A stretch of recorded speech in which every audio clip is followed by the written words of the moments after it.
생각나? 자, 파동은 내가 지금 파동을 발생시킨 거야. 파동은 한 지점에서 생긴 진동이 퍼져 나가는 현상을 파동이라고 한다. 와이파이처럼. 그래서 파동은 한 지점에서 생긴 진동이 퍼져나가는 건데 파동을 발생시킨 지점을 파동의 원인이 되는 지점이다. 파원이라고 불러. 그래서 파원에서 생긴 진동이 퍼져 나가는 현상이야. 이렇게 얘기해. 파원에서 생긴 진동이 퍼져나가는 현상을 나는 파동이라고 할래. 이렇게 얘기하는 거거든. 자, 그러면 이러한 파동이 퍼져나가는데 우리가 알고 있는 파동의 대표적인 예는 뭐가 있어? 라고 하면 대표적으로 소리가 파동이고 그 다음에 일본에서 자주 일어난다는 지진이 파동이고 그 다음에 바다에서 일어나는 물결이 파동이고 그리고 이 도시를 가득 채우고 있는 빛도 파동이야. 자, 근데 이 중에서 소리는요 아무 때나 전달되지 않아. 사실은 이 교실에 뭐가 있어서 네가 내 목소리 들어? 그쵸. 공기가 있어서 소리가 전달될 수 있거든. 파동을 전달해주는 물질을 우리가 뭐라 그러냐면 매질이라고 불러. 그래서 소리의 매질은 주로 공기야. 그리고 지진의 매질은 뭐냐? 땅. 물결의 매질은 물. 이래. 그러면 빛이라는 거는 매질이 뭘까? 라고 얘기하는데 빛은 어떤 매질이 없어도 전달되기 때문에 태양에서 지구까지 우주에는 어떤 매질도 없는데 통과해서 오는 거거든. 이런 거야. 자, 그랬을 때 우리는 이러한 파동들의 예를 봤는데 이러한 파동을 뭐 할 수 있냐면 분류할 수 있어. 그래서 파동을 분류해 볼 건데 파동을 뭔가 분류하려면 기준이 필요한데 그 기준을 두 가지로 본다고. 두 가지 기준으로 보는데 그 중에서 첫 번째 매질이 위에 있는 것처럼 반드시 필요해 아니면 없어도 돼 라고 하는 매질의 유무에 따라서 파동을 나눌 수가 있더라. 그 중에서 매질이 반드시 있을 때만 전달돼요. 얘네처럼이요 라는 얘기야. 자, 여기에 있는 소리나 지진이나 물결처럼 매질이 있어야만 전달되는 애들을 우리가 멋진 말로 탄성파야 라고 얘기해. 그래서 소리는 탄성파야. 근데 빛과 같은 애들은 매질이 없어도 전달되고 있어도 전달되고 이렇거든요. 그래서 매질이 없어도 전달될 수 있는 아이들은 탄성파가 아니야. 그래서 뭐라 그러게? 그렇죠. 비탄성파야 라고 얘기해. 자, 그래서 파동을 분류할 때 첫 번째 기준은 매질이 꼭 있어야 되니 아니면 없어도 되니 라고 하는 요걸 기준으로 나눌 수 있어요 라고 하는 거고 파동을 분류하는 두 번째 기준은 중학교 때 배웠는데 파원에서 발생한 파동이 옆으로 이렇게 파동이 진행하고 있거든. 근데 여기에 매질이 있을 때 이 매질이 어느 쪽으로 진동 떨려? 이 얘기야. 자, 파동 에너지가 가는 방향과 같은 나란한 방향으로 매질이 떨리면서 진동을 전달할 수도 있고요. 가는 방향과는 수직한 방향으로 매질이 떨리면서 파동을 전달할 수도 있어. 그래서 우리는 두 번째는 파동의 진행 방향과 매질의 진동 방향이 이루는 각도를 보는 건데 이때 파동의 진행 방향과 매질의 진동 방향이 우리가 보는 저 빨간색처럼 같은 방향, 나란한 방향으로 진동한다면 얘를 뭐라고 했다? 중학교 1학년 때 이걸 종파라고 했다. 이런 얘기고 파동의 진행 방향과 매질의 진동 방향이 수직한 애들을 우리가 수직한 방향을 뭐라고 한다고? 그렇지. 이걸 횡파라고 부른다. 되겠어? 자, 그러면 그 중에서 파동은 엄청 많을 텐데 종파에 해당되는 파동은 3개밖에 없거든. 그래서 이거 외우면 돼. 종파에 해당되는 대표적인 게 바로 들리는 소리야. 그래서 음파. 그 다음에 우리가 들을 수 없는 소리도 있는 거 알아? 그거 뭐라 그래? 맞아. 초음파. 그리고 지진파 중에서 종파에 해당되는 게 피파. 이렇게 3개만 종파의 형태를 띠면서 전달되면 돼. 그걸 뺀 나머지는 모두 다 횡파구나 라고 기억하면 되는 거야. 네, 이제 자, 그래서 파동을 분류할 때 첫 번째 요 기준 잊지 말자. 파동을 분류할 때 매질의 유무에 따라서 탄성파와 비탄성파로 나눌 수 있고, 두 번째 파동의 진행 방향과 매질의 진동 방향에 따라서 우리는 종파와 횡파로 나눌 수가 있다. 그 중에서 종파의 대표적인 게 소리더라라고 하는 거 기억해두면 되겠죠. 자, 우리가 주로 중학교 때 배웠던 게 빛과 소리인 거 알아? 우리가 중학교 때 주로 배웠던 게 빛과 소리야. 그러니 그 중에서 소리는 이 중에서 어디에 속해? 라는 걸 얘기할 수 있어야 되는데, 소리는 반드시 매질이 있어야 되기 때문에 소리는 탄성파이면서 뭐다? 종파이다. 이거고요. 빛은요, 매질이 없을 때도 전달되니까 빛은 비탄성파이면서 횡파입니다 라고 얘기하는 거야.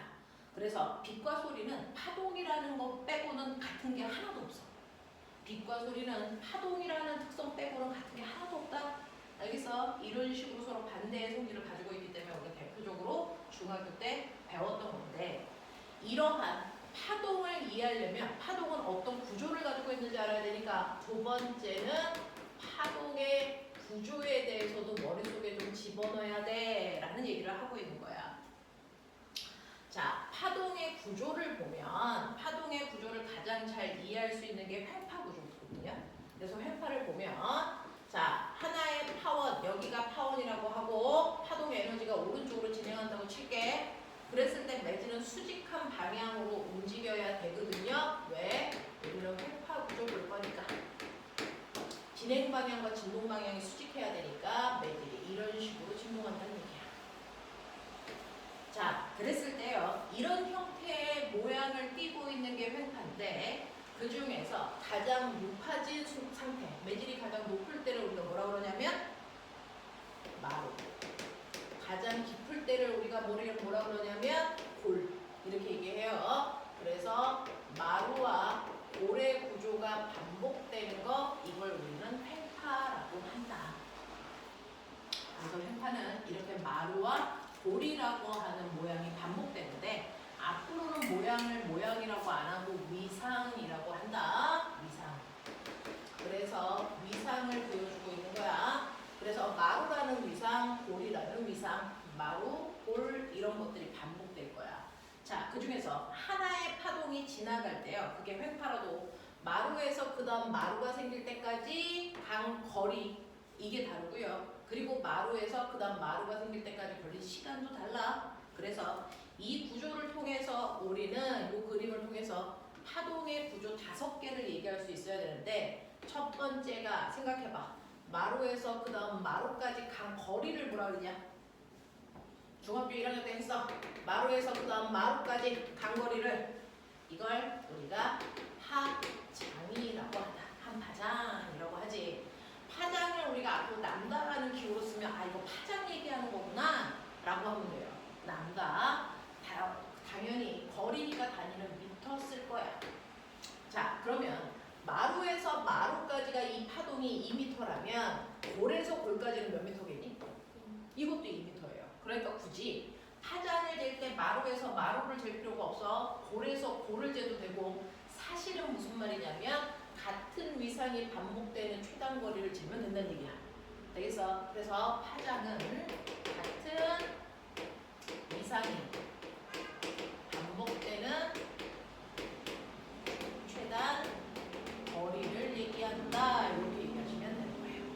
그래서 우리는 중학교 때 마루에서 그 다음 마루까지 간 거리 이렇게 외웠지만, 사실은 정확한 표현은 같은 위상이 반복되는 최단 거리야 라고 하는 거리의 의미가 파장이다. 그래서 얘는 한 돼요. 이렇게 줘보자. 자, 그런가 하면 마루에서 그 다음 마루까지 간거리가 아니고 시간. 그거 뭐라 그러냐? 마루에서 그 다음 마루까지 가는데 걸리는 시간을 우리는 주기라고 한다. 그래서 주기는 시간의 약자 타임, 라지 t를 기호로 쓰고요. 자, 시간을 잴 땐 초 단위로 되는 게 맞죠. 이제 단위가 초입니다. 그래서 주기는 같은 이상이 반복되는 최단 시간을 얘기해. 이런 뜻이야. 예를 들어서 얘가 마루에서 그 다음 마루가 생길 때까지 걸린 시간이 그래서 2초라면 이렇게 쓰면 되죠. 되겠어? 이런 거. 그러면 이러한 주기는 한 번 진동하는데 걸리는 시간을 얘기하잖아. 근데 이거에 반대되는 개념이 있어. 그 반대되는 개념이 바로 우리가 진동수 그리고 일상생활에서는 주파수라고 하는 우리 진동수를 얘기하고 다니는 헤르츠인데요. 이 진동수는 뭘 얘기하는 거냐면 진동수는 1초 동안 진동한 횟수를 얘기해요.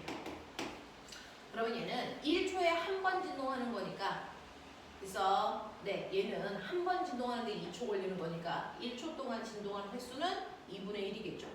그래서 진동수는 무조건 주기의 역수값이에요 라고 하는 거야. 되겠어? 그래서 주기를 역수하면 얘는 진동수가 2분의 1 헤르츠예요. 이렇게 나오죠. 이게 진동수, 주파수를 얘기해요.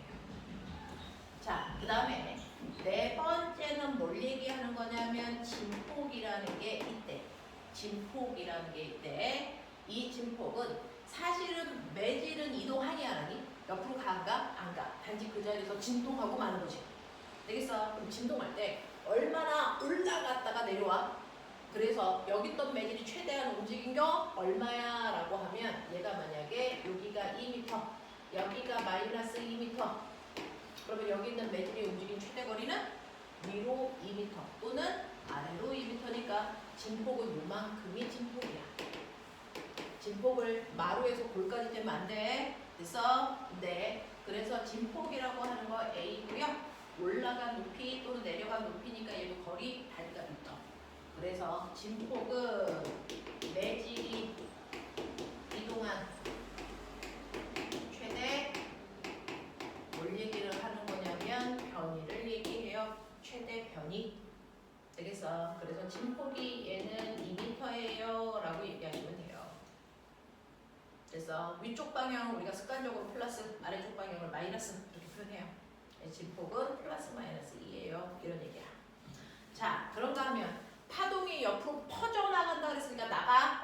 그럼 파동도 옆으로 이동하네. 그럼 파동이 옮기는 속력은 얼마야? 라고 하는 속력은 똑같이 벨로시티 약자 V 쓰고요. 단위 미터 퍼 초 쓰는 거 변화 없어.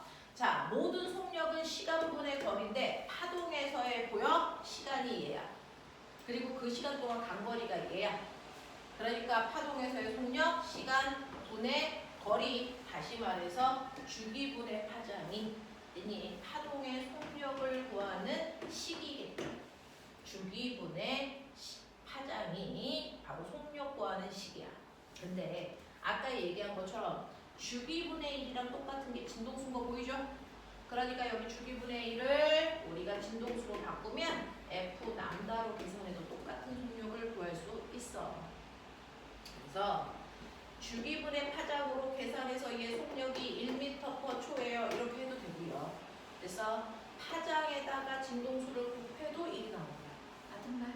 되겠어? 그래서 이 파동의 속력은 1초에 1m 가는 빠르기네 라고 하는 걸 우리가 알 수 있다라는 얘기입니다. 되겠지? 이렇게 된다. 자, 그러면 여기에서 어느 순간에 내가 여기에서 파동이 발생해서 딱 하고 찍었는데 여기 있는 매질은 여기까지 올라가고 여기 있는 매질은 그 순간 여기까지 내려오고 이렇게 했던 거잖아. 그래서 이 모든 모양을 띈 거잖아. 자, 그랬을 때 잠깐 시간이 지난 후에 그 다음에 여기 있는 매질은 어떻게 될 거냐면 내려올 거고요. 여기 있는 매질은 어떻게 될 거냐면 올라갈 거고요. 여기 있는 매질은 어떻게 될 거냐면 올라갈 거고요. 여기 있는 매질은 내려올 거고요. 여기 있는 매질은 내려갈 거랍니다. 그러면 이때 이 파동은 오른쪽으로 가고 있는 거니 왼쪽으로 가고 있는 거니? 이거 물어봐요. 그래서 잠시 후에 얘네들이 매질이 어느 쪽으로 매질이 움직이는지를 보면 이 파동이 오른쪽으로 가고 있는지 왼쪽으로 가고 인지를 예측할 수 있다. 자, 만약에 이 파동이 오른쪽으로 가고 있다면 잠시 후에 이 모습이 그대로 오른쪽으로 이렇게 나타날 거야. 이해해? 그러면 여기 있는 매질은 노란색으로 내려오는 게 맞죠? 여기 있는 매질은 노란색이 있는 위치에 올라가는 게 맞죠? 여기 있는 매질은 노란색이 있는 여기까지 올라가는 거 맞고요. 여기 있는 매질 내려오는 거 맞고요. 여기 있는 매질도 내려오는 거 맞아요. 근데 파동이 만약에 오른쪽이 아니고 왼쪽으로 간다면 이 모습이 이렇게 나타나야 돼요. 시간이 지나면. 이해돼? 괜찮아? 그러면 잠시 후에 여기 있는 매질은 빨간색 쪽으로 내려갈 거고요. 여기 있는 매질은 노란색이 아니고 빨간색 쪽으로 얘는 내려와야 돼요. 그죠? 네. 여기 있었던 매질은요. 빨간색이 있는 쪽으로 올라갈 거고요. 여기 있는 매질도 빨간색이 있는 쪽으로 올라갈 겁니다. 되겠어? 이런 식으로 매질이 그 다음 순간에 올라가는지 내려가는지 보면 파동이 오른쪽으로 갈 건지 왼쪽으로 갈 건지를 예측할 수 있다. 알겠어? 이해하겠지? 이런 느낌. 그래서 우리는 파동의 5요소를 먼저 머릿속에 집어넣자. 파동의 구조를 보면 이 5가지를 물어보면 답할 수 있어야 돼. 파장이 얼마야? 주기가 얼마야? 진동수가 얼마야? 진폭이 얼마야? 속력이 얼마야? 되겠어? 이런 거 구할 수 있어야 돼. 자, 그랬을 때요. 이러한 파동 중에서 가장 대표적인 게 누가 있는 거냐면 빛과 소리가 있죠. 그래서 자, 그 중에서요. 자, 우리는요. 빛도 있고 소리도 있는데 이 파동의 속력은 뭐가 결정하니? 라고 하는 파동의 속력을 한번 보자. 파동의 속력은 이런 식으로 계산한다 그랬어. T분의 람다 또는 F 람다로 계산한다 그랬는데 그래서 우리가 알고 있는 것처럼 한 번 발생한 파동의 속력은 변할까 안 변할까? 변해요. 그래서 파동이 불전합니다. 속력이 빨라졌다 느려지니까 속력이 달라지면서 파동이 불전하거든요. 그래서 파동은요, 한 번 발생했을 때 속력이 1이더라도 조금 있다가 속력이 2가 될 수도 있고 거꾸로 속력이 2분의 1이 될 수도 있단 말이야. 자, 파동은 빨라질 수도 있고 느려질 수도 있는데 파동의 속력을 결정하는 게 뭘까? 이 바보새끼! 파동의 속력을 결정하는 건 빨리 생각해봐. 자, 빛이라는 게 이렇게 와. 여기가 공기 중, 여기가 물속. 자, 빛이 이렇게 오다가 물을 만나면 파동의 속력이 빨라질까 느려질까? 느려져서 이렇게 꺾이는 거 알아? 우리가 중학교 1학년 때 이렇게 배웠어. 자, 그러면 파동의 속력을 결정하는 건 그 파동이 어떤 매질을 통과하느냐에 의해 결정된다. 그래서 파동의 속력을 결정하는 건 바로 매질의 종류와 상태입니다. 고체 상태를 통과해, 액체 상태를 통과해, 이런 거. 되겠어? 자, 그 중에서요, 우리가 알고 있는 것처럼 소리라고 하는 탄성파는 어떤 매질을 통과할 때 제일 속력이 빠를까? 고체 매질을 통과할 때 빠를까? 액체를 통과할 때 빠를까? 기체를 통과할 때 빠를까? 아니면 아무것도 없는 진공을 통과할 때 빠를까? 라고 하는데요. 아닙니다. 소리라고 하는 건 하나의 매질을 진동이 얘를 진동시키면 이 진동이 옆에 있는 매질을 해서 쿵하고 쳐야 진동이 전달되는 거야. 그러니까 입자와 입자가 멀리 떨어져 있을 때 치기가 더 빠를까요? 가까이 있을 때 빨리 칠까요? 그러니까요. 매질이 반드시 있어야 되는 탄성파들은 대부분 맞아요. 입자가 빽빽하게 배열되어 있는 고체 매질을 통과할 때 속력이 제일 빠르고요. 그 다음 액체, 그 다음 기체고요. 탄성파는 진공은 통과할 수가 없어요. 그래서 공기가 없는 달에 가서 소리를 질러봤자 소리는 들리지 않습니다. 이런 얘기야. 자, 그러니까 우리가 중학교 때 어떤 거 배웠냐면 이렇게 기차가 지나가는 철로가 이렇게 휘어져 있는데 여기에 산이 이렇게 가로막고 있어서 여기에 기차가 오는지 안 오는지 눈으로 안 보여. 그래서 어떤 사람은 철로에다가 귀를 대고요. 기차 바퀴가 철로를 지나갈 때 마찰에서 나는 소리를 듣겠다는 거예요. 어떤 사람은 똑바로 서서 그 소리를 듣겠다는 거예요. 그러면 여기서 발생하는 소리를 들을 때 누가 먼저 들을까? A야? B야? 라고 하면 A가 훨씬 먼저 들어요. 그래서 고체 매질을 통해서 전달해 오는 소리가 기체 매질을 통과해서 전달되는 소리보다 훨씬 더 빠른 거니까. 이렇게 되는 거야. 되겠어? 자, 그래서 소리라고 하는 건 고체 매질을 통과할 때 더 빠르고요. 자, 그러면 기체를 통과할 때가 제일 느린데 우리는 어쨌든 공기를 이용해서 소리 듣잖아. 자, 근데 공기에도요. 됐어? 자, 온도가 높은 더운 공기가 있고요. 온도가 낮은 찬 공기가 있어요. 어느 공기에서 소리를 더 빨리 전달시킬까? 아니에요. 더운 공기예요. 더운 공기는 여기에 있는 온도가 높으면 이 공기 입자가 움직이는 속도가 빨라요. 그래서 빨리 옆으로 가서 치울 수 있는데 찬 공기는 운동 속도가 느리기 때문에 입자 사이의 간격이 조금 가깝더라도 여기까지 오는데 걸리는 시간보다 이 속도가 훨씬 더 빠릅니다. 그래서 실제로 더운 공기 중에서의 소리의 속력이 찬 공기에서의 소리의 속력보다 훨씬 더 빠르다. 자, 그래서 나중에 이제 고등학교 올라가면 소리의 속력, 공기 중에서의 소리의 속력은 331 더하기 0.6t라는 식에다가 넣고 계산할 거예요. 자, 그 중에서 이 스몰 t가 뭐냐면 공기의 온도, 기온입니다. 자, 우리 지구의 평균 기온이 상온이라고 얘기하고 기온이 대략 15도에서 25도 사이가 상온이거든요. 그 중에서 15도 넣고 계산한 게 평균 음속입니다. 그래서 넣고 계산해봐. 해! 그렇죠. 그래서 우리가 평균 음속은 340이에요 라고 하는 계산이 여기서 나온 거. 되겠어? 이렇게 되는 거야. 이렇게. 자, 그런가 하면 우리요 또 속력 중에서요 물결 있어. 물결. 파도. 자, 파도가 넘실넘실 칠 건데 이 파도가 칠 때 이 파도의 속력을 결정하는 건 물이 뜨거운 물이야 찬물이야 이거 전혀 상관없어. 대신에 뭐가 관계가 있냐면 이 물이 수심이 얼마나 깊어 이 얘기야. 밑에 땅이 있어서 이렇게 되어 있어서 여기는 얕은 바다, 여기는 깊은 바다 이렇게 되어 있는 거잖아. 그럼 파도가 여기서 쳐서 이렇게 갈 때요. 사실은 물은 서로 입자들끼리 자원하기는 응집력이 세서요. 그래서 위에 바람 때문에 파도가 쳐도 얘 혼자 가는 게 아니고 밑에 있는 물방울을 끌고 가려고 해요. 그래서 그 밑에 있는 물방울을 끌고 이렇게 가려고 하는데 얕은 바다는 금방 땅이랑 부딪혀서 마찰 때문에 잘 못 가요. 그래서 얕은 물에서는 속력이 느려지는 경향성을 갖고요. 깊은 바닷속은 아직 안 끌리니까 빨리 끌려가는 거죠. 그래서 물결은 깊은 바다에서 전달되는 속력이 얕은 물결에서 전달되는 속력보다 훨씬 더 빠릅니다 라고 하는 거야. 그래서 그러면 속력이 빨라, 느려, 속력이 바뀐다는 얘기네? 그러면 속력이 바뀐다는 얘기는 예를 들어서 깊은 물에서는요. 깊은 물에서의 속력이 돼서 보이는 F 남단대. 깊은 물에서는 진동수가 10이고 파장이 10이라서 속력이 100이었어요. 이 속도로 가는 거였어. 근데 얕은 물이 되면 속력이 50으로 줄었어요. 이런 얘기잖아. 그래서 깊은 물에서는 속력이 빠르고 얕은 물에서는 속력이 느려요. 그래서 얕은 물로 올 때 속력이 느려지는데 그럼 속력이 느려질 때 F 남다 중에 무슨 값이 바뀌었어야 될 거 아니니? 그쵸? 자, 이때 얕은 물결로 와서 속력이 느려질 때요. 바뀌는 게 진동수가 바뀔까? 파장이 바뀔까? 둘 다 바뀔까? 도대체 뭐가 바뀌어서 속력이 바뀔까? 뭘까요? 네, 파장만 바뀝니다.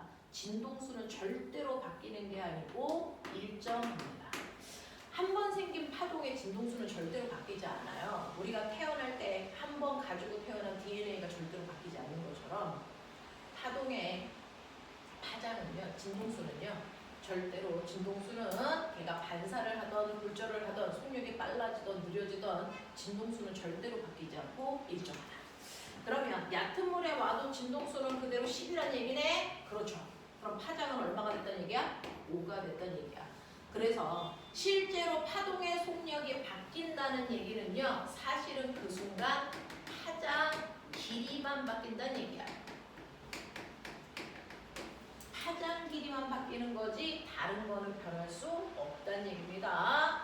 자, 그러면 파장 길이가 바뀌었으니까 한 번 진동할 때 깊은 물에서는 후 가서 마루와 마루 사이의 길이가 10m인데, 그래서 얕은 물로 오면은 파동이 진행할 때 파장의 길이가 5m로 줄었어요. 이런 얘기야.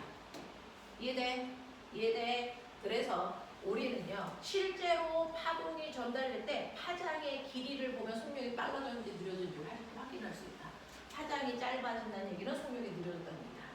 알겠어? 자, 그래서 우리는 물결에서요, 같은 마루들끼리 쭉 연결하고 마루끼리 쭉쭉쭉 연결해서, 그래서 놓은 선을 파동의 얼굴이다. 그래서 파면 이렇게 얘기해요. 그래서 파면과 파면 사이의 이 간격이 한 파장의 길이입니다. 파면과 파면 사이의 이 간격이 한 파장의 길인데, 이 간격이 좁아진다는 얘기는 속력이 느려지고 있다는 얘기고요. 그렇다는 얘기는 수심의 깊이가 얕아지고 있다는 얘기다.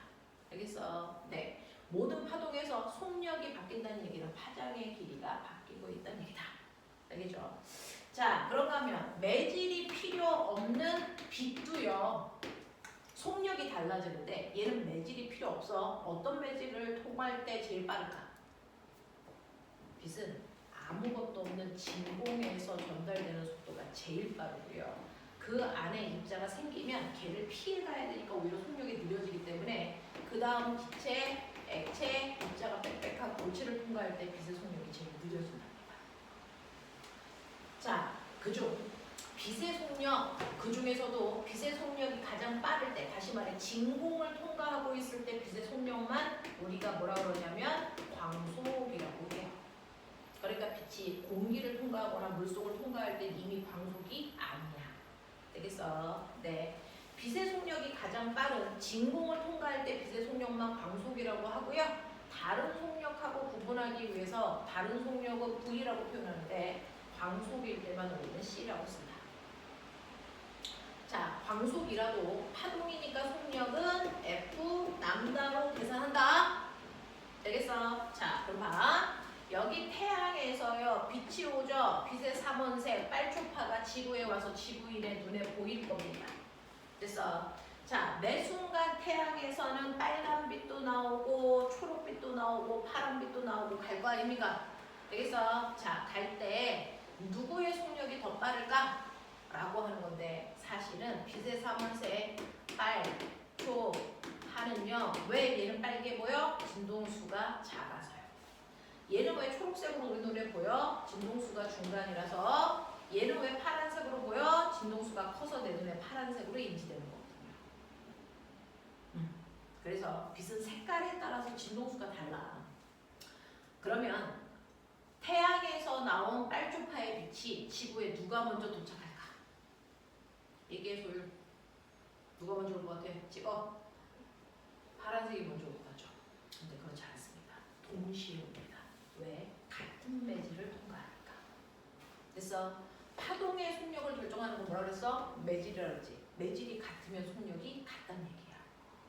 그래서 같은 파동은요, 같은 매질을 통과할 때 속력이 같아야 됩니다. 빨간 빛도, 초록색 빛도, 파란색 빛도 얘네들은 다 빛이기 때문에 같은 진공을 통과할 때 전달되는 속력이 똑같아요. 되겠어? 그래서 우리 눈에 동시에 들어오기 때문에 항상 빛이 백색광으로 보입니다. 알겠냐? 이 얘기야. 근데 어떻게 동시에 들어와요? 속력은 F 람다라서 그래. 속력은 F 람다라서 진동수가 작은 빨간색 빛은 파장의 길이가 제일 길어. 그 다음에 초록색이고 그 다음에 파란색이라서요. 그래서 얘네들이 진공을 통과할 때 속력은 다 10으로 같아? 이런 느낌입니다. 알겠냐? 자, 그러면 느껴봐. 진동수와 파장은 무슨 관계냐? 그렇죠. 진동수가 커질수록 파장은 짧아지는 거라서 반비례 관계가 있어요. 아, 진동수와 파장은 서로 반비례 관계가 있구나. 이런 얘기입니다. 이해되겠어? 하겠어? 이런 느낌. 자, 그래서 우리가 알고 있는 여기에서 보시는 것처럼 물결, 빛, 그 다음에 소리라고 하는 파동이 어떤 성질을 가지고 있는지 머릿속에 넣어야 돼. 이해되겠어? 하겠어? 오케이. 이런 것들. 자, 그러면 이런 식으로요. 파동이 기본적으로 파동에 우리는 어떻게 파동을 분류할 수 있는지 매질의 유무에 따라 나눌 수 있어요. 그 다음에 파동의 진행 방향과 매질의 진동 방향 사이가 나란한지 수직한지로 나눌 수 있어요. 이게 파동을 분류하는 방법이고, 이러한 파동은 구조를 보면 우리가 파장, 주기, 진동수, 진폭, 속력 이 5가지로 나눌 수 있다. 이해되지? 그 다음에 이러한 파동의 속력, 가장 중요한 속력이 어떻게 결정되는지를 보여드렸어. 소리는 고체 상태의 매질을 통과할 때가 제일 빠르고요.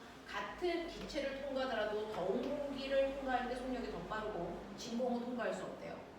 그리고 물결은 수심에 의해서 결정되는 거예요. 수심이 깊을수록 빨라요.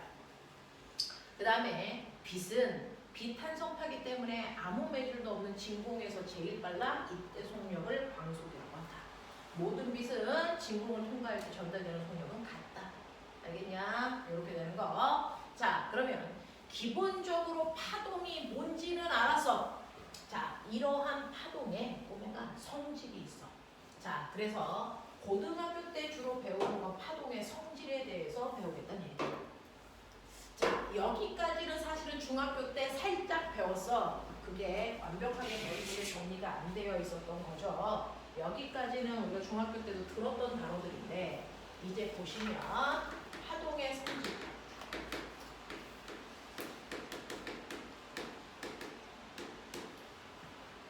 파동의 성질인데요.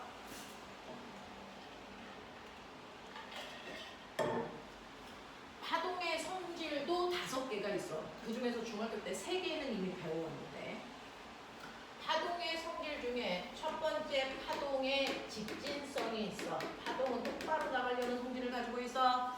그래서 빛도 파동이니까 빛이 직진하려고 해. 됐어? 근데 가다가 다른 물질을 만나면 직진할 수 없고 통과할 수 없지. 그래서 뒤에 뭐가 생겨? 그림자가 져. 그래서 빛이 직진하고 있다는 증거 대봐. 그 증거가 바로 그림자지는 현상이야. 이거죠. 만약에 빛이 직진하지 않으면 그림자 자체가 생길 수가 없어. 그래서 여기에 아무리 방해물이 있더라도요, 빛이 직진하지 않고 꿀렁가면 얘를 피해서 이렇게 오는 애도 있기 때문에 그림자라는 게 생길 수가 없는 거야. 그래서 그림자가 생긴다는 건 항상 직진하고 있다는 증거인데, 이 빛이 직진하기 때문에 우주에도 그림자가 생겨서 맞아요. 그래서 그것 때문에 나타나는 게 바로 식현상이지. 그 중에서 우리가 알고 있는 일식과 월식이 있는데, 자, 일식은 누가 만든 그림자 속에 누가 들어가는 거냐? 쉽지 않다. 누가 만든 그림자 속에 누가 가려지는 거냐? 라고 할 때 여기 써있죠. 일식. 일자가 무슨 일자? 네, 해일자죠. 해가 가려지고 있어요. 됐어. 해를 누가 가려? 해를 누가 가려? 해를 누가 가려서 해가 안 보이냐? 달이죠. 그래서 일식은 달이 만든 그림자 속에 그래서 해가 가려지는 현상이야. 이게 일식이지. 달이 만든 그림자 속에 해가 가려지는 현상을 우리가 일식이라고 할 거야. 이렇게 얘기해요. 잘 찍히고 있는 거 맞나? 해가 만든 그림자 속에 달이 가려지는 현상이, 달이 만든 그림자 속에 해가 가려지는 현상을 일식이라고 할 거야. 그러려면 철제 순서가 어떻게 돼야 되니? 철제 순서. 해, 달, 지, 요거죠. 됐어. 그러면 해달지의 순서가 되면 이때 달의 위상이 뭘까요? 네.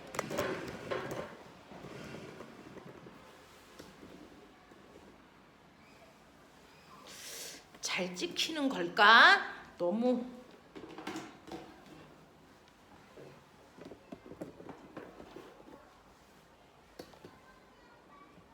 우리 꼬맹이들이 잘 볼 수 있을까?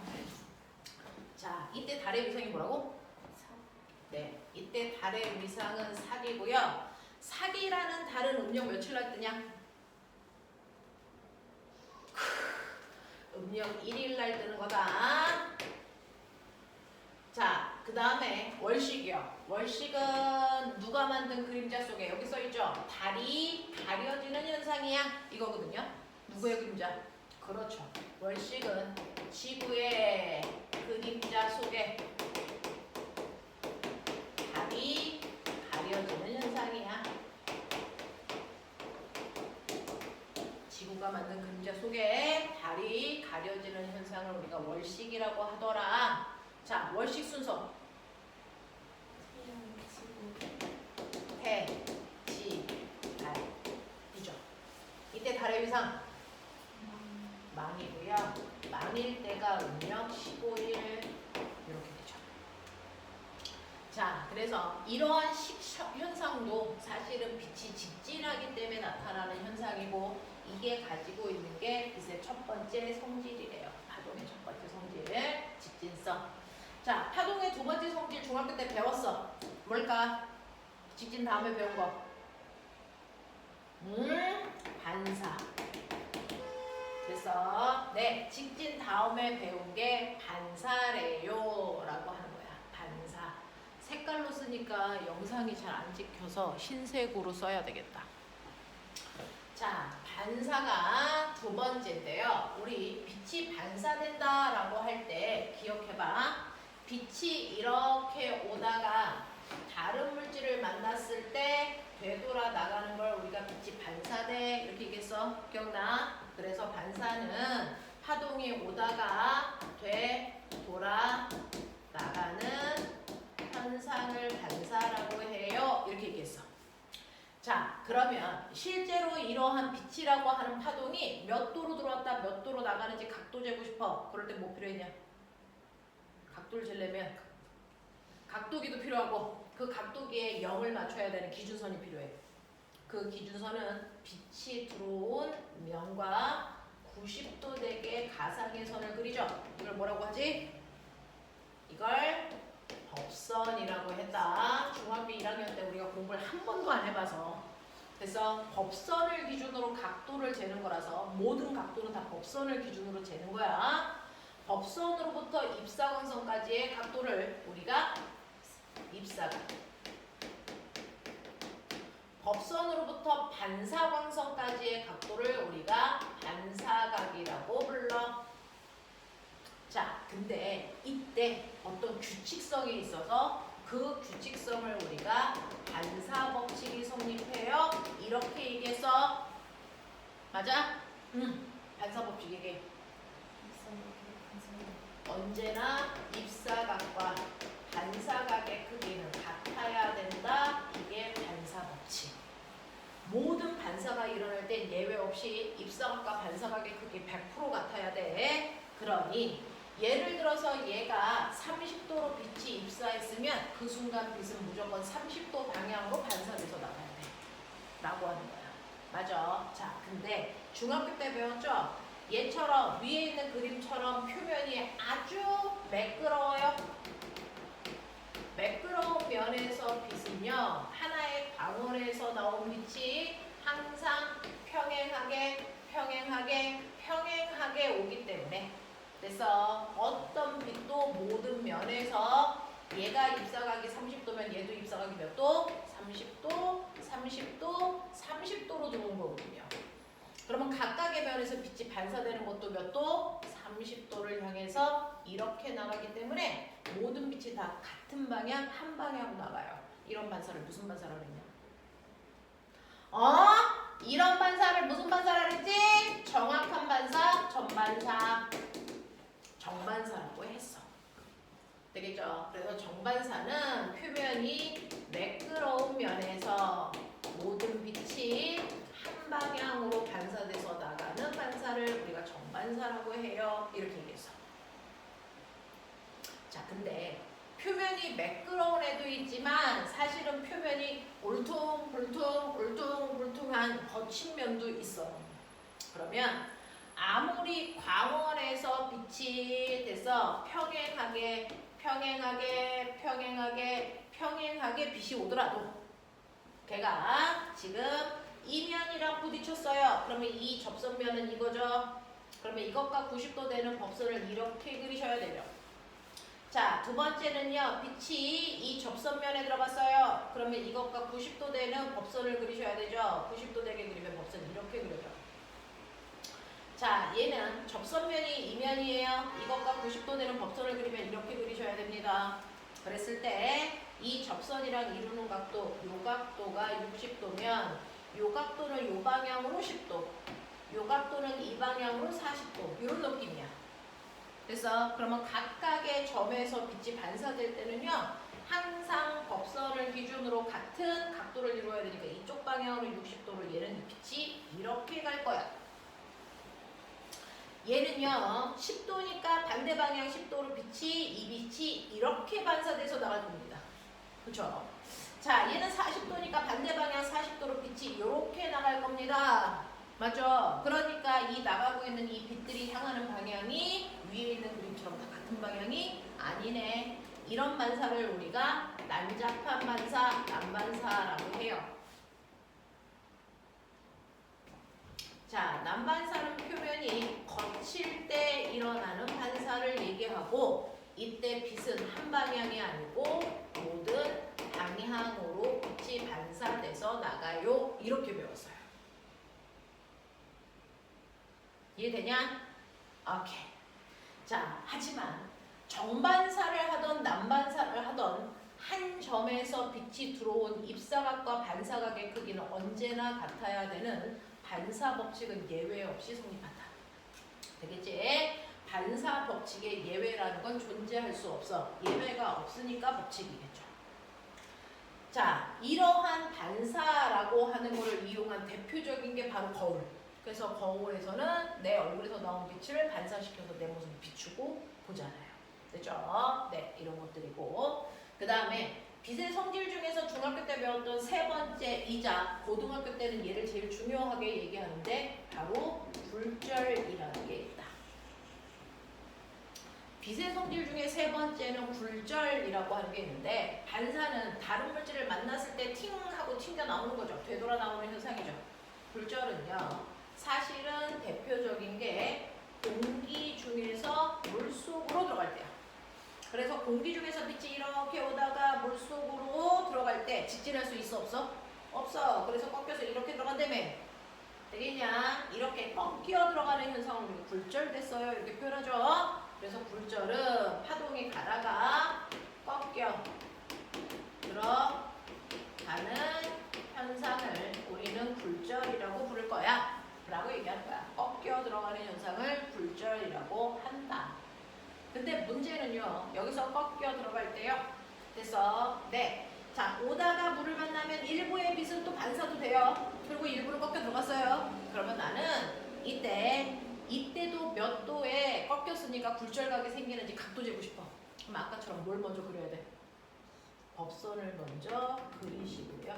그 법선으로부터 입사 광선까지는 입사각. 법선으로부터 반사 광선까지는 반사각. 그럼 굴절각은 어디냐? 요게 굴절각이죠. 되겠어? 법선으로부터 굴절돼서 나가는 굴절 광선까지의 각도를 굴절각이라고 부른다 그랬어. 자, 그랬을 때요. 얘네들의 대소관계를 비교해 볼까? 자, 지금은 공기에서 물로 빛이 들어가면서 굴절한 거야. 근데 알아? 빛은 공기에서 빨라, 물에서 빨라? 네. 아까 빛은 진공에서 제일 빠르고 그 다음 기체 매질, 액체 매질 그랬으니까 둘 중에서 공기에서 빛이 상대적으로 더 빠르고요. 물에서는 상대적으로 느려지는 거예요. 그래서 공기 중에서 물속으로 빛을 쐈다는 얘기는 사실은 빠른 매질에서 느린 매질로 가고 있다는 얘기예요. 됐죠? 자, 그랬을 때 빠른 매질인 공기 중에서 입사각과 무슨 각이 생긴 거냐면 반사각이 생긴 건데 이건 반사 법칙에 의해서 크게 같아야 돼요. 예를 들어서 이 각도가 60도야? 그럼 이 새끼도 60도겠죠. 이런 느낌이죠. 자, 그리고 꺾여 들어가서 자, 그러면 이 굴절각은 입사각보다 클까 작을까? 작죠. 자, 똑같은 각도라면 이렇게 가야 되는데 그거보다 훨씬 더 안쪽으로 파고 들어갔으니까 굴절각의 크기가 훨씬 더 작겠죠. 그래서 한 30도쯤 됐다고 치자. 이런 느낌이에요. 그러면 내가 이 상태에서 그래서 내 빗을 60도보다 각도를 조금 더 크게 쐈다고 치자. 그래서 이 각도가 70도가 됐다고 치자. 이런 느낌. 생각해봐. 입사각을 지금보다 조금 더 크게 만들었어. 그럼 반사각은 얼마? 그대로 70이겠지. 굴절각은 얼마일까? 이런 느낌이야. 입사각이 커지면 굴절각은 커질까? 작아질까? 그대로일까? 이거 같이 커져요. 입사각이 커지면 굴절각도 살짝 조금 더 커져서 이렇게 됩니다. 알겠어? 이렇게 된다. 이렇게 된다. 되겠니? 자, 근데요. 저 궁금한 게 있어요. 왜 똑바로 못 가고 꺾여요? 왜 다른 매질을 통과할 때 빗은 직진하지 못하고 꺾이냐고요?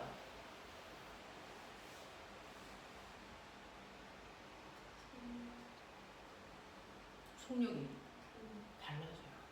그래서 공기 중에서는 빛이 전달되는 속력이 빠르고요. 물에서는 빛이 전달되는 속력이 느리기 때문에 직진할 수 없어. 그래서 꺾이는 거야. 중학교 때 배웠어요. 두 매질 간의 속력이 뭐해서 달라서 꺾이는 거야.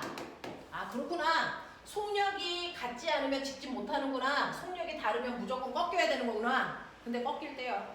왜 꼭 안쪽으로 파고들어요? 꺾일 때 그냥 얘가 위쪽으로 이렇게 꺾일 수는 없었어요? 꺾이는 방향은요? 뭐가 결정해요? 이겁니다. 사실은요. 빛이 반사될 때도 굴절될 때도 그 안에 원리가 숨어 있는데 생각해봐. 사실은 빛이 아니고 사람이라고 치면 여기를 육지라고 생각해봐. 여기를 바닷속이라고 생각해봐. 되겠어? 이렇게 생각해보는 거야. 자, 여기가 육지고요. 여기가 바다야. 바닷속에 아들이 수영하고 놀고 있다가 갑자기 바닷물에 빠졌어. 이 새끼 곧 죽을 것 같아. 그걸 보고 있는 육지에 있던 아빠는 어떻게 해야 되겠니? 보자마자 아들을 구하러 가야 되겠지. 어떻게 갈까요? 물론 뛰어서 갑니다. 최선을 다해서 뜁니다. 자, 그때 가는 경로는 어떻게 될까요? 어떻게 뛰어야 될까요? 아빠가 가는 경로. 최단 거리로 이렇게 가면 아들을 구할 수 있을 거죠. 못 구합니다. 이 새끼 죽습니다. 왜요? 아빠는 사람이니까 육지에서 연락 빨라. 됐어? 하지만 수영할 땐 아무리 빠르게 뛰고 있는 박태환도 물속에서 헤엄하는 속도가 뛰는 속도보다 빠를 수 있는 거예요. 여기는 빠르고요. 여기는 느려. 그러면 우리는 아들을 구하러 갈 때요. 최단 거리로 가는 게 좋아요? 최단 시간으로 가는 게 좋아요? 최단 시간입니다. 최단 거리다. 그러면 최단 시간으로 가려면 내가 빨리 갈 수 있는 곳을 많이 가고 느린 곳은 조금만 가야 되거든요. 그러니까 어떻게 합니까? 내가 빠른 곳은 많이 가고 느린 곳은 조금 가야 되니까 이렇게 갑니다. 그래서 꺾입니다. 그것도 느린 매질 쪽을 조금 지나가려니까 느린 매질 쪽으로 확 꺾여서 가야 됩니다. 되겠어? 만약에 그러지 않고요. 아빠가 빠른 매질은 조금 지나가고 느린 매질을 많이 지나가는 이런 모습을 보이면 이 아이는 죽습니다. 무슨 말인지 알겠죠? 그래서 꺾이는 방향은 느린 매질 쪽으로 확 꺾여야 된다. 그래야 느린 매질을 조금 지나갈 수 있다. 이런 얘기입니다. 그 상황을 이해하고 지나가고 있는 게 바로 파동입니다. 그래서 파동은 항상 느린 매질 쪽을 짧게 지나가기 위해서 느린 매질 쪽을 향해서 꺾이는 겁니다. 그래서 앞으로는 꺾인 방향을 보면 둘 중에서 누가 더 느린 매질인지 이해할 수 있다. 꺾고. 알겠어? 이런 얘기야. 이런 얘기야. 그래서 이렇게 매질에 따라서 속력이 다를 때는요. 항상 모든 파동은 최단 시간으로 전달되려는 성질을 가지고 있기 때문에 직진할 수 없고 꺾인다. 그것도 느린 매질 쪽으로 꺾인다. 라는 얘기입니다. 느린 매질 쪽을 향해서 꺾입니다. 그래서 입사각과 굴절각이 같지 않습니다. 되겠어? 자, 근데요. 내가 거꾸로 써볼게요. 여기가 물, 여기가 공기. 내가 물에서 조명을 쏠게요. 그러면 여기서 나갈 때요. 직진할까? 안 하겠죠? 어떻게 꺾일까? 그려봐.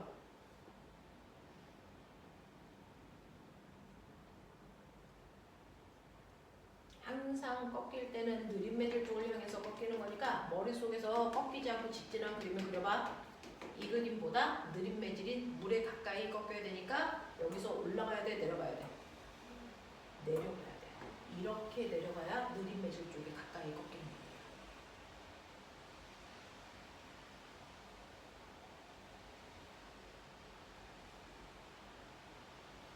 자, 얘가요. 여기서 이렇게 올라가면 됐어. 원래 가는 것보다 빠른 매질인 위쪽으로 꺾인 거죠. 공기 쪽으로 꺾인 거기 때문에 이거 불가능합니다.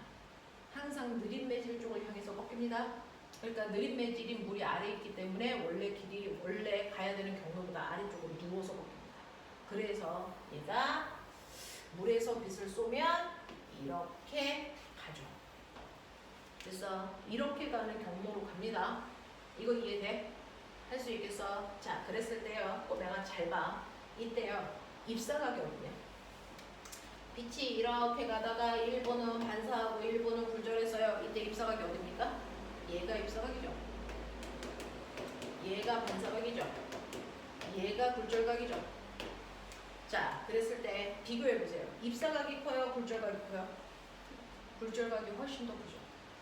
아까는 입사각이 컸죠. 왜 그랬을까요? 아까는 공기 중에서 물속으로 가면서 공기 중에서 입사각이 생겼어. 물속에서 굴절각이 생겼어. 자, 그랬을 때 입사각이 60도라고 할 때 굴절각 우리가 30도라고 해서 얘가 더 컸지? 왜 그래? 항상 빠른 매질 쪽에 생긴 각도가 무조건 커집니다.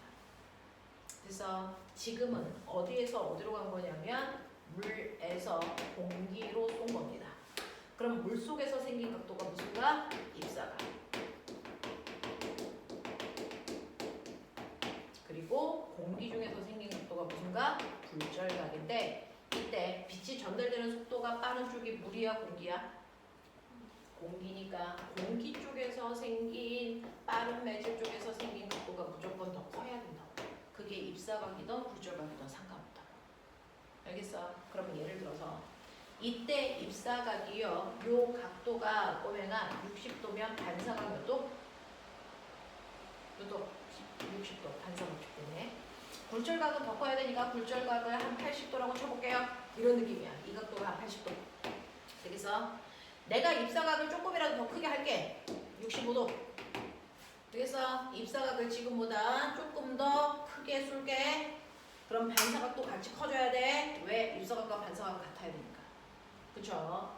네. 그래서 반사각도 65도가 됐다고 치자. 입사각을 크게 하는 순간 굴절각은 커질까 작아질까? 훨씬 더 커져.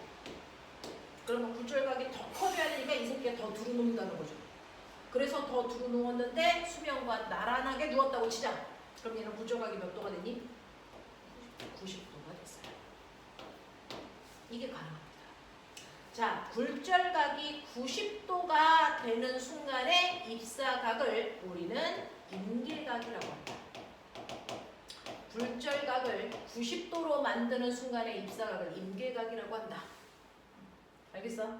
자, 그러면 이거보다 각도를 조금이라도 더 크게 입사각을 만들면 입사각을 65도가 아니고요. 66도로 조금만 더 크게 만들면 반사각 더 커지겠죠? 굴절각.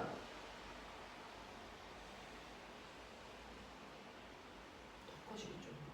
그럼 어떻게 되는 줄 아세요? 입사각을 더 크게 하는 순간 굴절각도 더 커지니까요. 얘가 90도에서 더 커지니까 안으로 이렇게 들어옵니다. 그래서 밖으로 나가는 파동이 있다 없다? 없어지는 현상들이 생겨요.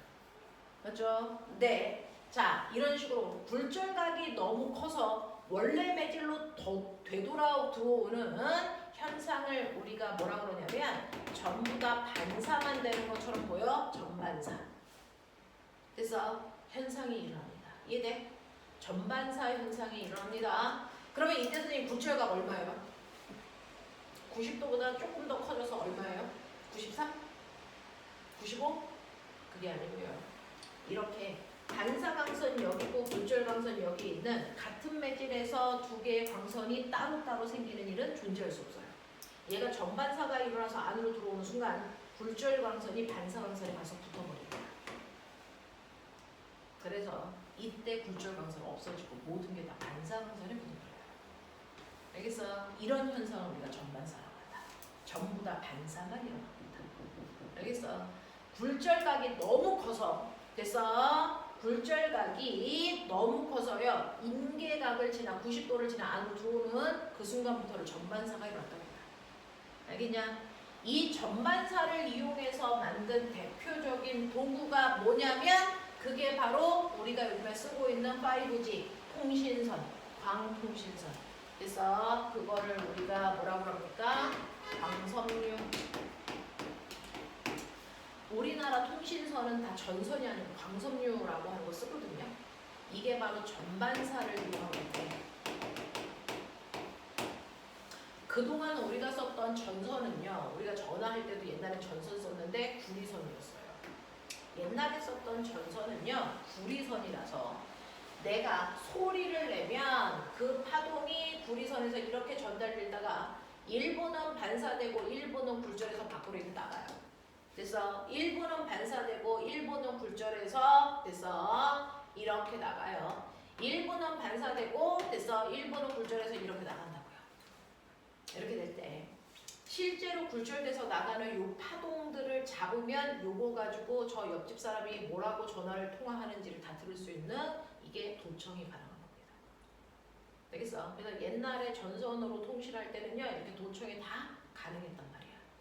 자, 근데 요즘은 이런 전선 사용하지 않습니다. 요즘은 우리가 다 광섬유로 바꿨습니다. 통신선을.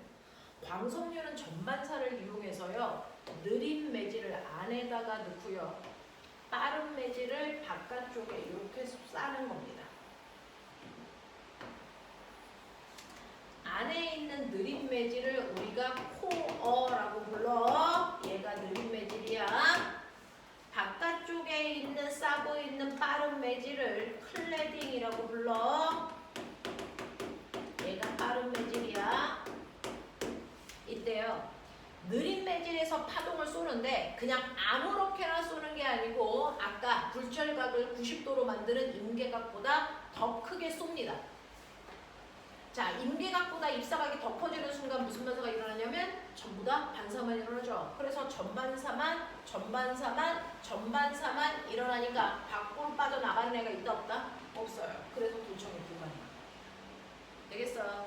이렇게 만든 게 광섬유고요. 이때 파동을 쏠 때 아까 전선은 전기 신호를 쐈는데 자, 광섬유는 무슨 신호를 쏴요? 빛 신호를 쏘는 겁니다. 그래서 얘가 빛의 속도로 가는 겁니다. 그래서 통신 속도가 빨라지는 겁니다. 되겠어? 그래서 광섬유는 빛을 이용해서 통신하면서 자, 이러한 전반사를 이용했기 때문에 파동의 손실이 일어나지 않아. 그래서 미국이랑 통화를 해도 중간에 끊김없이 그래서 소리가 바로바로 들릴 수 있고 통신 속도도 빨라지고 도감청이 불가능한 게 바로 광섬유고요. 이 광섬유가 바로 전반사를 이용했다. 그래서 전반사는 느린 매질에서 빠른 매질로 갈 때만 일어나는 거예요. 거꾸로 갈 땐 전반사가 일어나지 않습니다. 그래서 그 원리를 이용해서 만든 게 광섬유였다. 이해? 하겠어? 네. 자, 그러면 여기까지의 내용을 살짝 보고 그리고 나서 두 번째 내용은 잠깐 끊었다가 갈게. 자, 네가 가지고 있는 128페이지 파동의 기본적인 개념 설명하고 있어서 파동의 구조까지. 그 다음에 129페이지는요. 파동의 성질 중에서 직진 반사 여기서는 너네 알고 있으니까 안 준 거고요. 굴절만 그림에 그려져 있어요. 그죠? 스넬 법칙은 오늘 안 합니다. 이건 다음 주에 할 거라서 넘어가시면 됩니다. 자, 렌즈에 대한 얘기 조금 이따 하고요. 파동의 기본적인 것부터 우리가 좀 잡아내 보도록 할게요. 자, 133페이지 오시면 133페이지에 264번부터 267번까지요. 네, 해보세요.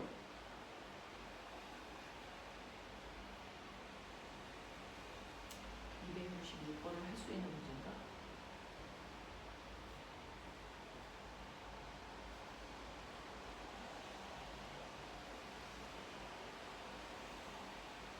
266, 267 못하는 문제다. 스넬 법칙 안 배워서 264, 265만 해.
봤어?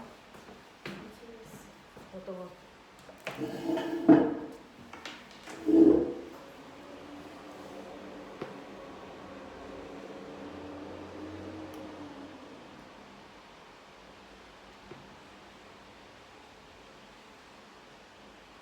A에서 파동의 전달 속력이 4입니다. 라고 했죠. 자, 이거 거리죠. A에서 매질의 X축과 나란하게 진행하고 위치에 따라서 나타낸 것이고 A에서 속력이 4다. 라고 했으니 여기에서 한 파장이 어디거든요? 여기죠. 그럼 얘는 한 파장의 길이가 4면 주기는 얼마라는 거야? 속력은 주기분의 파장이잖아. 파장이 4니까 주기는 1초겠죠. 그래야 속력이 4겠죠. 그래서 얘는 주기가 1초구나 라고 하는 거고, 주기가 1초면 진동수가 얼마니? 진동수도 1이고요. 진동수는 절대로 바뀌는 게 아니죠. 그러면 여기에 와도 진동수는 그대로 1. 근데 파장의 길이가 얼마냐면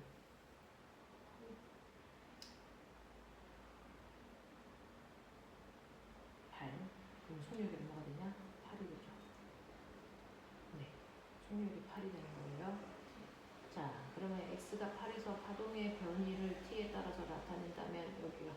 자, 조금 있다가 지금 이 상태죠. 여기 있었죠. 조금 있으면 얘는 올라가야 돼, 내려가야 돼. 네. 그럼 조금 있다가 이제 0에서 올라가기 시작하고요. 한 번 진동하는데 몇 초 걸려야 돼요? 네. 그래서 여기가 시간이니까 한 번 진동하는데 1초 걸리는 모습을 그려야 되는 거라서 얘가 나오는 거죠. 네, 그런 거. 그래서 네, 이렇게 보는 게 이제 고등학교에서 보는 파동입니다. 이제 자, 선생님이 5시부터 면접이라서 4시 50분까지만 진도를 나갈 수가 있어서요. 빨리 하죠. 자, 그러면 파동의 반사, 직진, 굴절 했는데 반사에는 반사 법칙이 성립하지. 굴절에는 굴절 법칙이라는 게 성립되는 거야. 그래서 반사에는 반사 법칙이 성립하는 것처럼 지 반사될 때는 반사 법칙이 성립돼. 반사 법칙이라는 건 입사각과 반사각의 크기가 같다는 얘기야. 자, 이것처럼 빛이 굴절, 파동이 굴절될 때도요.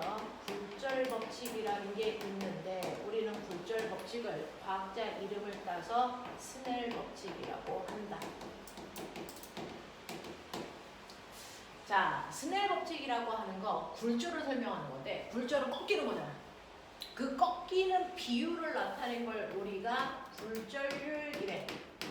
굴절률을 앞으로 스몰 n으로 표현할 거야. 굴절률을 설명하는 건데 보면은 이렇게 똑같이 이렇게 쏘고 있다고 쳐. 그 중에서 A 매질에서 B 매질로 갈 때 얘는 살짝 이렇게 꺾였어. 근데 A 매질에서 C 매질로 가게 B가 아니고 C로 바꿨어. 그랬더니 얘가 이렇게 꺾였어. 이게 B 매질로 갈 때고 이게 C 매질로 갈 때야.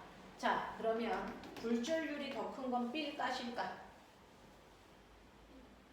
굴절각은 요건데 굴절률은 원래보다 얼마나 확 꺾였어? 이게 굴절률이 더 큰 거 누구야? C야. 그래서 라고 하는 굴절률을 얘기하는 건데 생각해봐. 왜 꺾인다 그래서 아까? 두 매질 간의 속력차 때문이지. 그러면 속력차가 더 크면 더 많이 꺾이는 거야. 되겠어? 자, 그래서 이 꺾이는 비율인 굴절률은 두 매질 간의 속력 차이를 얘기하는 거니까 A 매질에서 B 매질로 갈 때보다는 A 매질에서 C 매질로 갈 때 속력 차이가 훨씬 더 커. 이런 느낌이야. 그래서 더 많이 꺾인 거야. 이런 얘기거든요. 되겠어? 네. 자, 이러한 굴절률이라고 하는 이 굴절률에는 두 가지가 있어요. 상대 굴절률이라는 것과 절대 굴절률이라는 게 있어요. 상대 굴절률과 절대 굴절률이 있는데 그래서 상대 굴절률은 지금 본 것처럼 공기 중에서 물속으로 갈 때 얼마나 꺾여? 라고 하는 공기에서 물로 갈 때 상대 굴절률을 이렇게 써요. 그래서 N 공기물 이렇게 쓰면 공기에서 물로 갈 때 상대 굴절률 이렇게 읽으면 돼요. 되겠어? 거꾸로 N 물 공기 이렇게 쓰면 뭐야? 이건 물에서 공기로 갈 때 상대 굴절률 이렇게 읽는 거야. 되겠어? 절대 굴절률은 N 공기 이거는 사실은 됐어? 진공에서 공기로 갈 때 절대 굴절률 이런 거야. 앞에 진공을 다 뺀 거야. 되겠어? N 물 얘는 물에서 아니 진공에서 물로 갈 때 됐어? 절대 굴절률 이렇게 표현한 거거든요. 그래서 자, 그 중에서 우리는 절대 굴절률보다 중요한 건 상대 굴절률이니까 상대 굴절률 볼게요. 자, 공기 중에서 물로 갈 때 꺾이는 비율을 나타내는 게 상대 굴절률이라고 치자. 여기가 공기, 여기가 물. 무슨 말인지 알죠? 자, 이게 공기에서 생긴 입사각 공기, 이게 물에서 생긴 굴절각. 물. 자, 이때요. 공기에서 물로 갈 때 상대 굴절률이 얼마야? 이거 구하라는 거예요. 그래서 이 상대 굴절률은요. 그래서 두 매질 간의 속력 차이니까 얘는 공기에서 빛이 전달되는 속력과 물에서 빛이 전달되는 속력의 비율로 나타내요. 자, 빛은요. 공기 중에서의 속도가 훨씬 빨라. 공기 중에서의 빛의 속력을 우리는 100으로 본다. 물에서의 빛의 속력을 50으로 보자. 이렇게 볼 수 있죠. 그러면 사실은 얘는 상대 굴절률이 얼마야? 라고 하면 쓰는 방법은 지금 보시는 것처럼 이렇게 분수를 만드는데요. 공기에서 물로 갔으니까. 그래서 물에서의 속력분의 공기에서의 속력. 물에서의 속력은 50이고 공기에서의 속력이 100이니까 상대 굴절률은 2네요. 네, 그런 얘기야. 이렇게 구하면 돼. 되겠어? 네, 두 매질 간의 속력 비율이 상대 굴절률이야. 되겠지? 자, 근데 속력 어떻게 구하라 그러지 아까? V는 파동에서 속력 구하는 방법. V는 F 남다. 기억나? 네. V는 F 남다. 이걸로 구하면 되잖아요. 그러니까 똑같은 파동이 공기 중에서 갖는 진동수와 공기 중에서의 파장을 곱한 값. 그래서 물에서의 진동수와 물에서의 파장을 곱한 값으로 속력 대신에 이렇게 써도 돼요. 근데 아까 기억나니? 이렇게 굴절할 때 절대로 바뀌지 말아야 되는 거. 굴절을 하더라도 절대로 바뀌지 말아야 되는 게 뭘까요? 진동수야 파장이야? 진동수는 안 바뀌는 거라 그러지.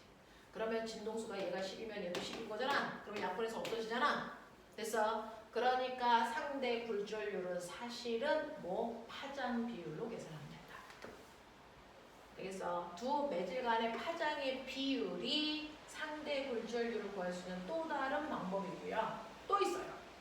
뭐 있냐면 아까 속력이 빠른 쪽에서 생긴 각도가 커, 속력이 느린 쪽에서 생긴 각도가 커? 네. 속력이 빠른 만큼 각도도 크게 생기는 거거든요. 그래서 이때 생긴 이 각도에 사인 값을 치환한 값이 상대 굴절률 숫자와 똑같이 나타납니다. 상대 굴절률을 구할 수 있는 방법은 두 매질 간의 속력의 비율을 구하거나 파장비를 구하던가 또는 각도의 사인 값의 비율을 구하면 같은 숫자가 나와요. 이해되겠어? 또는 우리가 조금 이따 배울 건데 절대 굴절률도 있다 했잖아. 절대 굴절률은 보면은 절대 굴절률을 이용해서 상대 굴절률을 구할 수 있는데 절대 굴절률은 거꾸로 쓰시면 돼요. N 공기분의 N 물 이렇게 쓰면 상대 굴절률이야. 알겠어? 알겠어? 자, 그래서 우리는 이걸 알아낸 과학자가 스넬이라서요. 그 사람의 이름을 딴 분이 상대 굴절률 구하는 이 식을 굴절 법칙, 스넬 법칙이라고 합니다. 이걸 스넬 법칙이라고 해요. 자, 그러면 이런 식으로 스넬 법칙 구하는 방법 하나, 둘, 셋, 넷, 네 덩어리 기억했어? 이거 가지고요. 아까 네가 가지고 있는 133페이지요.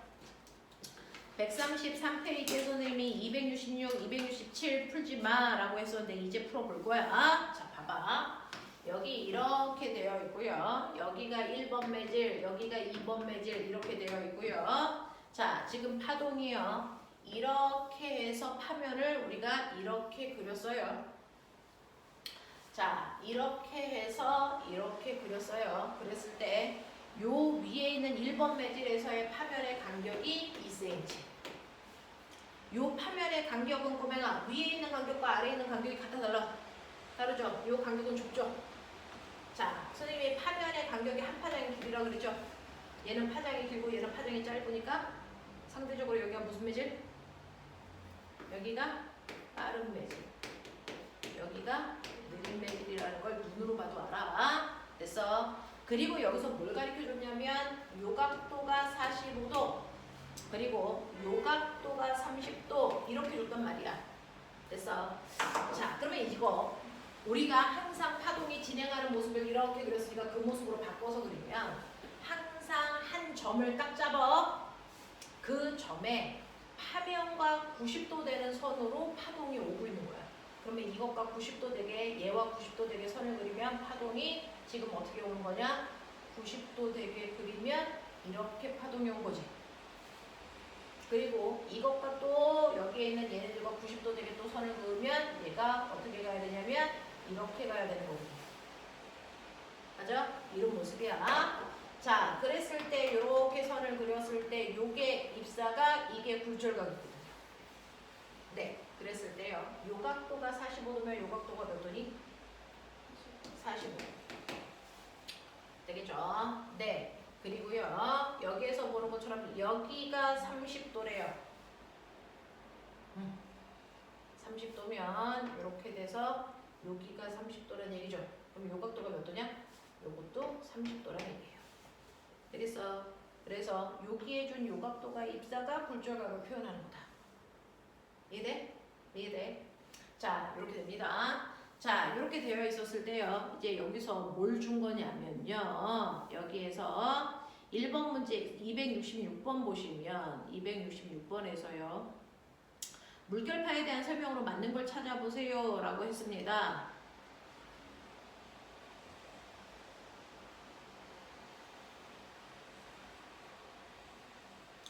자, 여기에서 맞는 걸 찾을 건데요. 여기 있는 요 그림 밑에 있는 그래프 하나 보여요. 그래프 보시면 거기에 X축이 시간인 거 보이죠? 주기가 몇 초?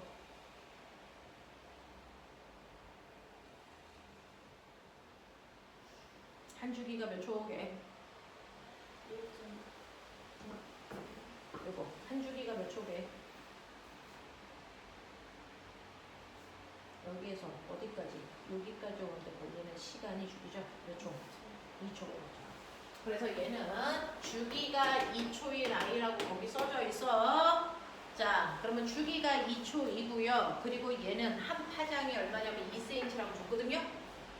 맞죠? 그러면 속력이 얼마입니까? 라고 하면 속력은 T분의 람다니까 얼마? 1 cm/초가 얘의 속력이에요. 이렇게 얘기하시면 되겠죠? 이래. 자, 그래서 보시면 기억이요. 1번에서 물결파의 주기는 2초이다. 맞는 얘기고요. 그래서 1번에서의 속력은 1이다. 맞는 얘기입니다. 그 다음에 여기가 빠르고 여기가 느리다 그러잖아. 이거 둘 다 물이야. 자, 빠른 물이 깊은 물, 얕은 물? 깊은 물. 그래서 얘가 깊은 물이고 여기가 얕은 물이야. 이런 거 알 수 있잖아. 그래서 디귿 보시면 영역 1보다 영역 2의 물의 깊이가 더 깊다? 틀린 거죠. 네, 이런 얘기야. 할 수 있겠어? 되겠어? 자, 두 번째 문제 267번의 별표. 이게 이제 스넬 법칙을 이용해서 풀 건데 영역 2에서 물결파의 속력이 얼마냐? 라고 하면 보면 여기가 영역 1, 여기가 영역 2. 그러면 여기가 영역 1, 여기가 영역 2잖아요. 됐어? 이렇게 되는 거잖아.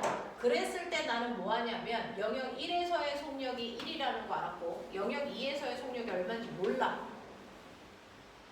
그걸 구할 수 있는 방법이 파장은 얘 건 아는데 얘 건 몰라. 그래서 이걸 몰라서 못 구해. 대신에 뭐 하라? 얘 알아. 그래서 입사각이 몇 도냐면 45도고 굴절각이 몇 도냐면 30도거든요. 그래서 우리는 이 문제를 막바로 이렇게 푸시면 되겠죠. 그래서 네, V2분의 V1은 사인 세타 2분의 사인 세타 1으로 계산하면 된다. 이때 1번 매질에서의 속력이 1이라 그랬으니까 여기를 1로, 그 다음에 여기 사인 값이 각각 얘는 45도, 30도라고 줬습니다. 맞아? 하겠어. 사인 30도가 2분의 1, 45도가 2분의 루트 2라서 계산하면 이 값이 루트 2니까 루트 2가 되려면 V2는 루트 2분의 1이어야죠. 됐죠? 그래서 2번 매질에서의 속력은 루트 2분의 1이니까 2분의 루트 1이에요. 이렇게 쓰시면 되겠죠. 그래서 답이 2번이야. 이렇게 갑니다. 이게 스넬 법칙. 됐어? 자, 우리 굴절에서요. 스넬 법칙 할 때 애들이 제일 어렵다고 느껴. 그래서 근데 이 스넬 법칙은 이 네 가지 공식 되겠니? 그것만 문제에서 집어넣어서 풀 수 있으면 돼서 사실은 그렇게 어렵진 않아. 되겠냐? 하겠어. 이렇게 되는 거야. 이게 바로 스넬 법칙이라고 하는 겁니다. 자, 그 다음에 렌즈 방정식은 선생님이 다음 주에 지금 해도 애들이 영상으로 보는데 무리가 없을까?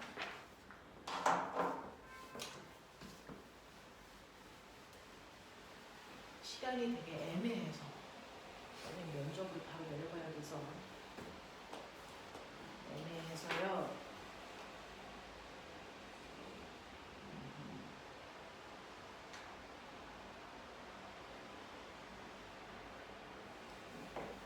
해보죠. 자, 해볼게. 빛의 반사를 이용해서 만든 도구가 거울인 거 알아? 굴절 현상을 이용해서 만든 도구가 렌즈인 거 알아? 오케이. 자, 그 중에서 거울이 몇 종류 있냐면 얘기해봐. 별로? 어머? 그쵸. 거울은 세 종류가 있어요. 거울은 세 종류가 있는데 자, 이렇게 평평한 모양을 가지고 있으면 우리가 얘를 평면거울 이렇게 얘기해요. 그리고 가운데가 볼록하기 때문에 얘를 볼록거울 이렇게 얘기해요. 자, 가운데가 오목하기 때문에 얘를 오목거울 이렇게 불러. 자, 이렇게 세 종류의 거울이 있는데 이 세 종류의 거울에다가 내가 빛을 보낼 거야. 그럼 거울에서 반사돼서 올 건데 자, 보낼 때 모두 가운데, 위, 아래에다가 빛을 쐈다고 쳐. 가운데, 위, 아래에다가 빛을 쏘는 거야. 가운데, 위, 아래에다가 이렇게 빛을 쏘는 거야. 그랬을 때요. 평면 거울은 평평하니까. 그래서 자, 얘는 빛이 이렇게 들어가면 그 들어간 면이랑 법선을 그리면 빛과 법선이 이루는 각도가 0이니까 반사각도 0. 그래서 이때 반사될 때요. 빛이 왔던 길을 그대로 돌아갑니다. 빛이 왜곡이 없어요. 그대로 갑니다. 자, 이렇게 빛이 왔다가 그대로 가서 빛이 휘지 않아요. 이렇게 되면 내가 서 있으면 내 얼굴이 거울에 비칩니다. 내 얼굴이 거울에 비춰서 내가 여기 있는 것처럼 보이겠죠. 그랬을 때 비친 내 모습을 우리는 상이라고 하고 이게 나겠죠. 이렇게 평면 거울에 내가 서 있으면 빛이 갔다가 그대로 오기 때문에 나의 키나 모양이나 그 다음에 거울에서 나까지의 거리나 이런 것들이 하나도 바뀌지 않습니다. 그대로 유지됩니다. 그래서 네, 바뀌는 거 딱 하나 있죠. 평면 거울 앞에 서 있으면 뭐가 바뀝니까? 그렇죠. 그래서 이 키라든가 모양이라든가 거리 같은 거는 일정한데 평면 거울 앞에가 서 있으면 좌우가 바뀌어 보입니다. 그러니까 가라고 쓰면 평면 거울 앞에서 보면 우리가 이렇게 좌우가 바뀌어서 이 모습으로 보이는 거 말고는 왜곡이 하나도 없다는 겁니다. 자, 근데 볼록 거울 앞에가 서 있으면 실제로 가운데 빛은 정확하게 볼록한 이면에 들어갔기 때문에 입사각이 0도라서 반사각도 0도로 그대로 나옵니다. 가운데로 들어간 빛은 볼록 거울이든 오목 거울이든 상관없이 그대로 나옵니다. 반사돼서 나옵니다. 근데 위하고 아래로 들어간 애는 좀 다릅니다. 자, 하나만 그려만 볼게요. 위로 이렇게 들어간 애는 지금 빛이 닿는 면이 여기고요. 여기에 접선을 그리면 이렇습니다. 보이죠? 자, 그러면 이것과 90도 되게 선을 그리면 빛의 입사각이 요만큼이라서 반사각도 같은 각도인 반대 방향으로 빛이 이렇게 나간다는 얘기예요. 그래서 볼록 거울에서는 빛이 이렇게 들어왔다가 여기서 이렇게 나가요. 여기서는 이렇게 들어왔다가 이렇게 나가겠죠. 그러니까 볼록 거울은 빛을 모은다, 퍼뜨린다? 퍼뜨린다 이렇게 됩니다. 오목거울은 반대로요. 그려보시면 알겠지만 이 빛이 이렇게 가고 여기 있는 빛이 이렇게 오기 때문에 빛이 한 점에 뭐합니까? 모이는 성질을 갖고 있어요. 이렇게 빛의 위아래가 왔던 방향과 다른 방향으로 가니까 상이 달라 보여요. 왜곡이 일어납니다. 되겠어? 자, 그 왜곡이 일어나는데 그 왜곡이 어떻게 일어나는지 보여드릴게요. 자, 그 중에서 우리는 알아둬야 되는 거 볼록거울은 빛을 퍼뜨리는구나. 오목거울은 빛을 모으는구나. 자, 그러면 이러한 성질이 실제로 거울에만 있어? 아니야. 렌즈에도 있어. 근데 렌즈도 모양이 두 종류인 거 아세요? 렌즈는 뭐가 있어요? 렌즈는 오목 렌즈와 뭐가 있냐? 볼록 렌즈가 있지. 렌즈는 이렇게 오목 렌즈와 볼록 렌즈가 있는데 렌즈는 빛을 통과시키니까요. 아까 거울과 똑같이 가운데, 위, 아래로 빛을 쏜다고 쳐봐. 그랬을 때요. 실제로 렌즈를 통과한 빛이 나올 때 어떤 모습으로 나와? 라고 하는 건데요. 항상 렌즈를 통과할 때 빛은 자기보다 두꺼운 쪽을 향해서 꺾인다고 생각하면 되거든요. 가운데 빛은 그대로 옵니다. 가운데 빛은 거울처럼 그대로 투과돼서 나옵니다. 근데 위에 있는 빛은요. 여기보다 더 두꺼운 쪽이 더 위에 있으니까 빛이 이렇게 가요.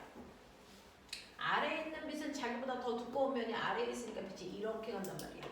그래서 오목 렌즈는 볼록거울과 똑같이 빛을 퍼뜨리는 성질을 가지고 있어요. 볼록 렌즈는요. 더 두꺼운 쪽이 얘보다 더 아래쪽에 있으니까 빛이 이렇게 간다고요. 더 두꺼운 쪽이 위에 있으니까 여기 있는 빛이 이렇게 간단 말이야. 그래서 볼록 렌즈를 통과한 빛은 한 점에 모여요. 그래서 머릿속에 첫 번째 넣으셔야 되는 거 복잡할수록 간단하게 가시면 돼요. 오목거울의 성질이 볼록 렌즈에서 나타난다. 그래서 오목거울에서의 성질이 볼록 렌즈에서 나타나고요. 볼록거울에서의 성질이 오목 렌즈에서 나타납니다. 그죠? 빛을 퍼뜨리는 성질을 가지고 있는 게 볼록거울과 오목 렌즈. 빛을 모으는 성질을 가지고 있는 게 오목거울과 볼록 렌즈다. 외워집니까? 외워집니까? 자, 이렇게 빛을 모으냐 퍼뜨리냐에 따라서 이 앞에 내가가 서 있을 때 내 모습이 어떻게 왜곡돼서 보이냐? 이게 똑같아요. 빛을 퍼뜨리는 애들은 퍼뜨리는 애들끼리, 모으는 애들은 모으는 애들끼리. 그래서 그 앞에 내가가 서 있을 때 나의 상의 모습이 똑같이 왜곡되는데 빛을 퍼뜨리는 성질을 가지고 있는 볼록거울과 오목 렌즈에서의 상은요. 이거 선생님이 다음 주에 훨씬 더 자세히 작도 우리 같이 할 건데 얘는 항상 축소된 정립 허상이 생겨요. 그래서 내가 가서 볼록거울 앞에서 가서 있으면 내 모습이 연락 조그맣게 이렇게 비친다는 얘기야. 그래서 이게 나예요. 여기에 비친 얘가 이렇게 보여요. 그래서 축소된 정립 허상으로 보이는 게 빛을 퍼뜨리는 아이들이 맺히는 상이에요. 빛을 퍼뜨리는 아이들은요. 내가 거울과 가까이 있던 멀리 있던 상관없이 상은 항상 한 종류 축소된 정립 허상밖에 못 만들어요. 근데 빛을 모으는 성질을 가지고 있는 얘네들 앞에 내가가 서 있으면 상이 연락 복잡하게 생기는데 이걸 중학교 1학년에 그래서 수행평가에서 작도했던 학교들도 있어요.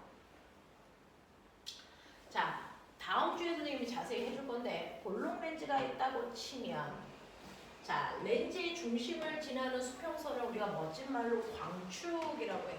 광축. 볼록 렌즈는 빛을 모으니까 빛이 모여서 한 점에 만나는 점을 우리가 초점거리 이렇게 표현해요. 초점거리 양쪽에 있어요. 그리고 렌즈로부터 여기까지 거리가 10cm라면 그래서 초점거리의 2배 되는 지점도 있겠죠. 이렇게 있어요. 그랬을 때 네가 서 있을 때요. 초점거리보다 2배 먼 곳보다 더 멀리 서 있냐? 아니면 초점거리와 초점거리 2배 사이에 네가 서 있냐?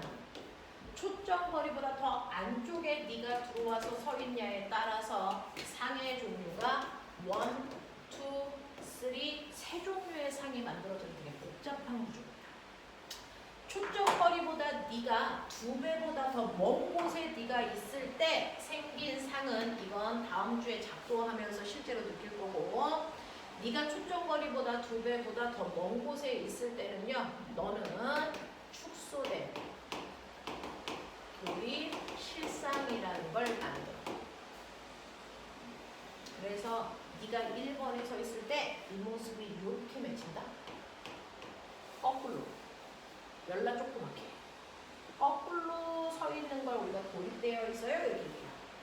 그래서 네가 초점거리 2배와 초점거리 사이에 있을 때 너는 확대된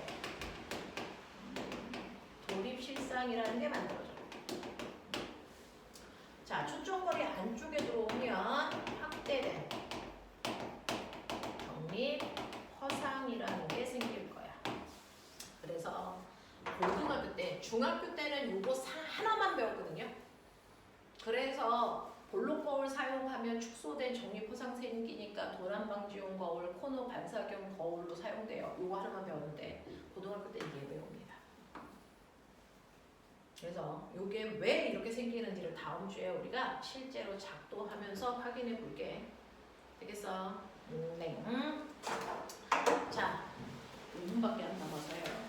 그래서 130, 131페이지의 소유라 다음 주에 오면 이거 작도하는 거 알려주셔야 돼요 라고 얘기해야 되고요. 여기에서 숙제는 렌즈를 뺀 나머지 문제만 할 수 있는 만큼만 해가지고 와. 알겠어? 오늘은 조금 일찍 끝내.